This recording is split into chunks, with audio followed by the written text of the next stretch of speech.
Hi everyone! Welcome to the Empath Tarot. It's another love reading, timeless and general. Take what resonates lang po, maybe some part of the reading makaresonate kayo, some part of it hindi. Tignan natin ngayon kung anong love connections, lessons in life, guidance, mga aral at gabay sa buhay, pag-ibig ang ating mababatid sa reading na to.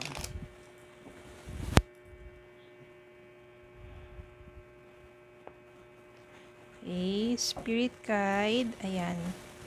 Spirit Guide, send me messages. Anong love connections ito? Lessons in life and guidance. Ang nais nyo ipabatid sa amin. Mga aral at gabay sa buhay, pag-ibig. Send me more messages sa Spirit Guide. Okay. More messages sa Spirit Guide. Ba't ibang mga energies? Anong pinakamalalakas? At maraming energies. Yun ang masasagap natin.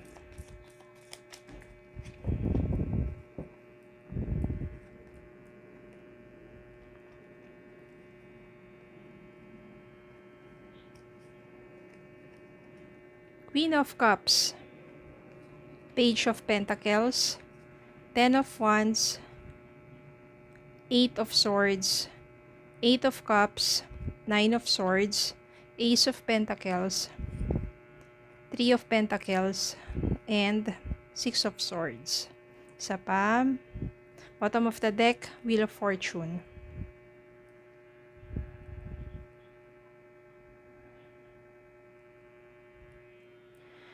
Okay, meron tayo ditong naging masalimuot ang pagsasama ninyo ng person mo. Meron kasi ditong Ten of Wands. So, ibig sabihin yan, minsan napakabigat na. Parang hindi mo na kaya pang ipagpatuloy pa yung relasyon ninyo ng person mo. Kasi imbis na, di ba, kapag there is love, magaan, masaya, pero bakit parang araw-araw na lang mabigat ang nararanasan mo? At dahil doon, dahil yung person mo umalis, maaring may ibang person involved dito. Ibig sabihin may third party. Umalis sa'yo dahil maaring pumunta sa iba. Masakit nga naman talaga. Sa araw-araw ninyong pagsasama, nararamdaman mo na yon na merong something wrong at meron na siyang ginagawang hindi maganda. Nasa instinct kasi yan eh, lalaki ka man or babae, kung sino man yung kapareha mo. Nasa instinct yan. Malakas lalo na kapag kinukutuban ka. Kasi yung, alam mo yung kutob, di ba parang nandiyan yan sa dibdib mo or sa, actually, just below your heart. Kasi nandiyan yung ating solar plexus na chakra. Nandun yung intuition, yung gut feeling natin. Kapag malakas ang gut feeling mo araw-araw, malamang talaga yung posibleng nangyayari. Kung ano yung nandun sa gut feeling mo. At tuluyan na nga umalis yung person mo at iniwan ka dahil sumama sa iba. Napakasakit para sa'yo. You try to move forward with your life. Siyempre, minsan talaga dumarating sa yung time na gusto mo yung person mo, makausap mo, makapag-ayos kayo, o ipaglaban mo pa yun, or kundi man, basta gusto mo siyang makausap pa, pero parang antagal na rin. Parang lumipas din yung mga even months or years na hindi na, wala na, hindi na bumalik yung person mo na yon. So, maaring nandun na acceptance and you want to move forward with your life. You are trying to move forward with your life na. Kahit sobrang sakit para sa'yo na araw-araw mong iniiyakan bakit nangyari yun, bakit iniwan ka ng taong yung mahal na mahal mo. Maganda dito dahil nagkaroon ng magandang opportunity para sa'yo. Yung Page of Pentacles dito, opportunity yan. Maaring pagdating sa financial o money matters, maraming dumating na opportunity for you. Pwede sa trabaho, promotion, sa business, paglago. Wheel of Fortune dito ibig sabihin magandang kapalaran. Okay, nasad ka man o hindi man na naging successful ang iyong love life, pero gumanda yung ikot ng kapalaran mo. Maybe because you focus sa sarili mo, grab mo yung mga opportunities na dumating sa buhay mo, at I can sense here na mabuti kang tao at hindi ka nagtanim ng anumang sabihin nating ng hinanakit. Bagkus you give forgiveness. Kahit hindi mo nakakausap yung taong yon, pinatawad mo na siya. At yon ang nagbigay sa'yo ng good fortune. More blessings para sa'yo. Habang gumaganda ang ikot ng iyong kapalaran, yung person mo nakakaranas ng paghihirap. Nakakaranas ng paghihirap yan. Sa bawat gabi, maaring yung nararanasan niya sa kasalukuyan na parang nagkakaroon ng, I can sense here may karma. May karma na dumating sa kanya. Mabigat dahil sa ginawa niya sa'yo. Kaya may mga times yan sa gabi, hindi yan talaga pinapatulog ng konsensya niya sa mga nagawa niya sa'yo at maaring dun din sa nagawa niya sa iba pa. No, meron diyang paghihirap na parang kahit anong pagsusumikap niya, hindi, lalo lang siya nababaon, hindi siya umaangat, sobrang hirap ng kalooban niya, sobrang hirap ng buhay niya. At doon, merong guilt. Kaya dito yung Nine of Swords dito, may mga gabing hindi yan nakakatulog, hindi yan pinapatulog. Meron kasi ditong Ace of Pentacles.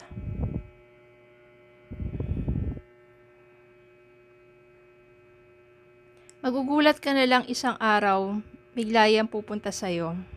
Hihingi ng kapatawaran, hihingi ng panibagong pagkakataon to start over again with your life. No, pero, hindi naman basta-basta yung acceptance. I mean, napatawad mo siya, pero hindi mo basta-basta matanggap muli. Kasi nandito yung Eight of Swords. Ibig sabihin, nakastuck pa rin sa isipan mo na yung dating siya. Yung person mo na nanakit sa'yo, yung person mo na iniwan ka na lang basta-basta. Kaya hindi mawawala sa isipan mo na baka gawin niya ulit yon. Kaya hindi basta-basta mo rin siyang tatanggapin muli sa buhay mo.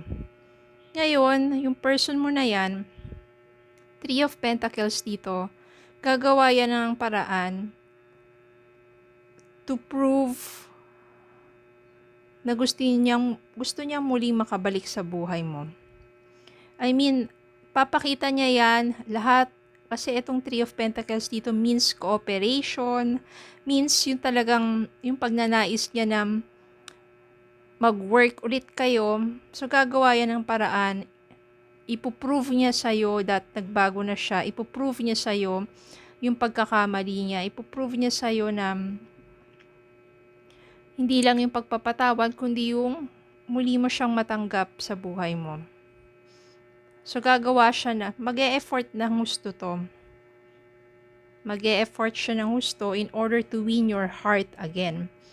At maaring because you still love this person, sa tamang panahon, maaaring ipagkaloob mo sa kanya yung acceptance. To accept this person once again into your life, to give that person another chance, at maaring mabigyan kayo ng panibagong pagkakataon. Magiging maganda naman. I can sense here. Kasi inabot siya ng karma eh. Natuto na siya sa buhay niya eh. Sa mga maling ginawa niya. Binalikan ka niya. Humingi ng panibagong pagkakataon. I can sense here that binigay mo naman yun. Lalo na ikaw, 'di ba? Ang ganda na ng ano mo eh. Kapalaran mo, ang ganda na ng buhay mo eh. Samantalang siya bagsak. You can give this person a chance, pero gradually. Ayan oh, Three of Swords, sobrang nasaktan ka eh. Gradually, ibig sabihin hindi yung talagang totally accept mo ulit siya, pero unti-unti. Unti-unti.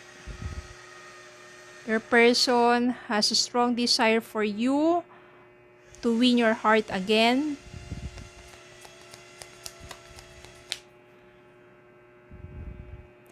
At dito magkakaroon ng justice. Means magkakaroon na ng balanse sa puso't isipan. Maaring tanggapin mo ulit tong taong to sa buhay mo, pero balance na between mind and heart. Dati kasi siguro puro heart, puro emotion, na kahit na alam mo may ginagawa siyang hindi tama o mali sa relasyon ninyo, tinotolerate mo or yung dinideny mo sa sarili mo kahit sobrang nasasaktan ka na, nawawala na yung sa isipan na yung mga bagay na dapat gawin kasi puro emosyon dahil mahal mo siya. Tapos iniwan ka. Dito, maaari matanggap mo tong person na to at magsimula muli kayo as friend. Then gradually, kapag nakikita mo talaga, lalong-lalo na yung pag-e-effort niya, tanggapin muli tong taong to. Pero this time, you are, sabihin natin, stronger in mind and heart. That you will not allow this person again to hurt you. Dahil kapag ginawa niya ulit yun, totally ika-cut off mo na siya sa buhay mo. Because you learned already the lesson. But this time, you are giving a chance to this person. At maaari naman mag-work na. Magwo-work out na this time.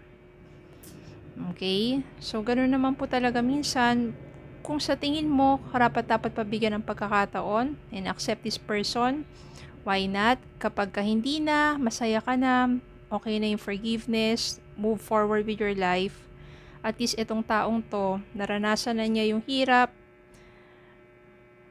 na-feel na niya yung guilt, maaring yung ikaw din yung naging daan upang magbago tong taong to. And everything's happened for a reason. Okay, ang importante, nandiyan tayo to love, even when it hurts sometimes, to forgive, and to be a blessing to others. Okay, so yun lang po. Maraming salamat po for watching. Please don't forget to like, share, comment, subscribe, follow me on Facebook, TikTok, and YouTube. Have a good day po and God bless.